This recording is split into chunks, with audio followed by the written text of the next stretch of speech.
बढ़ते आगे, बात वंदे भारत की अगली स्टोरी की। आज बात उस अहंकार की जो सत्ता हाथ से जाते ही बौखलाहट में बदल गई। बात उस जिद्दी सोच की जो बार बार भारत की आत्मा को मिटाने का सपना देख रही है। आज बात उदयनिधि स्टालिन की। यह नाम तो आपने कई बार सुना होगा, जिन्होंने पहले भी सनातन की तुलना बीमारियों से की थी और आज एक बार फिर से विधानसभा की चौखट पर खड़े होकर उसी विषैली सोच को उन्होंने दोहराया है। दरअसल डीएमके और उदयनिधि स्टालिन की पहचान ही रही है सनातन को लेकर विवादित बयानबाजी की वजह से लगातार उदयनिधि स्टालिन विवादों में रहते हैं। मंगलवार का दिन, तमिलनाडु विधानसभा का सत्र, मौका नया लेकिन सोच वही पुरानी और जहरीली। सत्ता बदली, चेहरे बदले, लेकिन सनातन पर विवादित बयान की राजनीति नहीं बदली।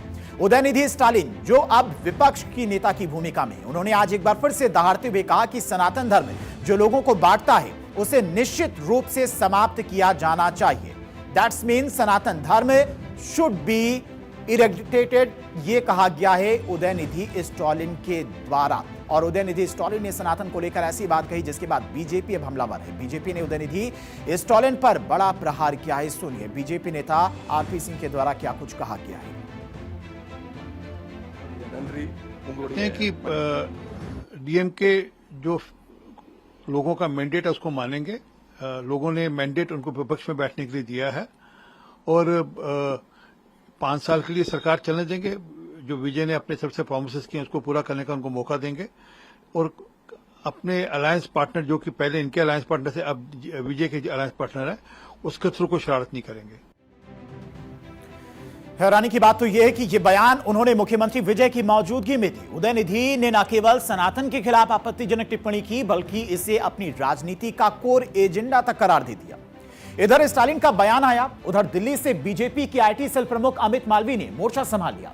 मालवीय ने सीधा प्रहार करते हुए एक्स पर पोस्ट करते हुए स्टालिन को जवाब दिया। उनकी तरफ से क्या कुछ कहा गया तो वो भी आपको बताते। दरअसल एक्स पर अमित मालवीय ने लिखा है, पिछली बार जब उदयनिधि स्टालिन ने सनातन धर्म को मिटाने की बात कही थी तो अदालतों ने इसे हेट स्पीच कहा था।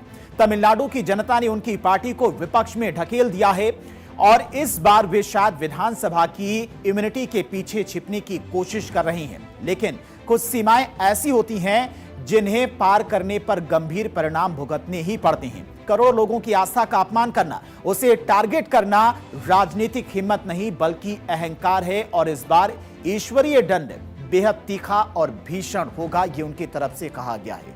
और दरअसल ये पहली बार नहीं है जब स्टालिन ने सनातन पर चोट की हो। याद कीजिए साल 2023 जब उदयनिधि ने सनातन को डेंगू, मलेरिया और कोरोना बताया था, तब पूरे देश में उबाल आया था। इसको लेकर सुप्रीम कोर्ट तक बात पहुंची थी। सुप्रीम कोर्ट ने इस पूरे मामले को लेकर क्या कहा था वो भी आपको बताते हैं। 2023 का पूरा मामला है, सनातन को डेंगू, मलेरिया और कोरोना बताया था उदयनिधि स्टालिन ने, जिसके बाद मामला सुप्रीम कोर्ट पहुंचा। कोर्ट ने उन्हें कड़ी फटकार भी लगाई थी इस तरह के बयानों को लेकर। स्टालिन को जुबान पर लगाम लगाने को सुप्रीम कोर्ट ने कहा था, उसके बावजूद आज एक बार फिर से सनातन को लेकर इनकी तरफ से टिप्पणी की गई। मद्रास हाईकोर्ट ने भी इस पूरे मामले को लेकर टिप्पणी की थी। स्टालिन के बयानों को हेट स्पीच करार दिया था मद्रास हाईकोर्ट ने, यानी कि दो कोर्ट यानी कि सुप्रीम कोर्ट और मद्रास हाई कोर्ट के द्वारा भी फटकार लगाई गई। लेकिन उसके बावजूद भी सनातन को लेकर उदयनिधि स्टालिन के बयान लगातार सामने आ रहे हैं। चुनाव हारे पर फिर भी नहीं सुधरे। उदयनिधि स्टालिन ने फिर से एक बार सनातन के उन्मूलन की, इरेडिकेशन की बात की है। सनातन को एक्सटर्मिनेट कर दो, ये बात उन्होंने पहले भी कही थी। सुप्रीम कोर्ट ने इसको हेट स्पीच बोला था। स्टालिन साहब ने कोई कार्रवाई नहीं की, उनका पदोन्नति किया गया, डिप्टी सीएम बनाया गया। कांग्रेस साथ में थी, कांग्रेस ने कभी इसको कंडेम नहीं किया। और अब फिर से सनातन को दो गाली ताकि मिले वोट बैंक की ताली, ये बन चुकी इनकी प्रणाली। चुनाव हारने के बाद भी नहीं बदल पा रही है इनकी प्रणाली।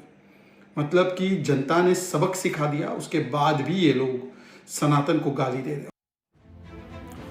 दरअसल तमिलनाडु में सनातन का विरोध का इतिहास काफी ज्यादा पुराना रहा है। इससे पहले कब सनातन को लेकर बड़े नेताओं के द्वारा टिप्पणी की गई तो वो भी आपको ग्राफिक्स के जरिए समझाते हैं कि किस तरह से तमिलनाडु में द्रविड़ राजनीति और सनातन का विरोध होता रहा है। तमिलनाडु में द्रविड़ राजनीति का विरोध होता रहा है। डीएमके और उससे जुड़ी विचारधारा ब्राह्मणवाद का विरोध अक्सर करती रही है। बीजेपी से सीधे सीधे हिंदू विरोध बता रही है और चुनावी फायदे के लिए हिंदू प्रतीकों, परंपराओं और आस्था पर निशाना बनाया जा रहा है।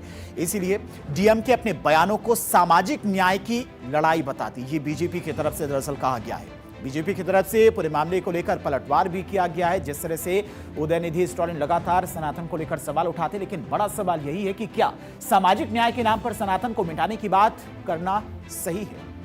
क्योंकि लगता है कि चुनाव में हार के बाद भी स्टालिन ने सबक नहीं लिया है। स्टालिन साहब सनातन को अभी तक समझ ही नहीं पाए। स्टालिन के इन नफरती बोल ने भले ही खास वोट बैंक को साधने की कोशिश की हो, लेकिन बीजेपी के प्रचंड प्रहार ने इसे एक वैचारिक युद्ध में तब्दील कर दिया है। बीजेपी ने साफ कर दिया है कि वो इस मुद्दे को दबने नहीं देगी, क्योंकि यह सिर्फ एक बयान नहीं है, बल्कि करोड़ों लोगों की आस्था पर किया गया सीधा हमला है।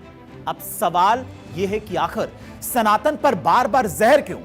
क्या यह वोट बैंक की राजनीति है या हिंदू आस्था को चुनौती देने की कोशिश है? रामकृष्ण महादेव की परंपरा को खत्म करने की बात आखिर देश कब तक स्वीकार करेगा? ये बड़े सवाल इस वक्त उठ रहे हैं और बीजेपी की तरफ से स्टालिन को लगातार जवाब दिया जा रहा है।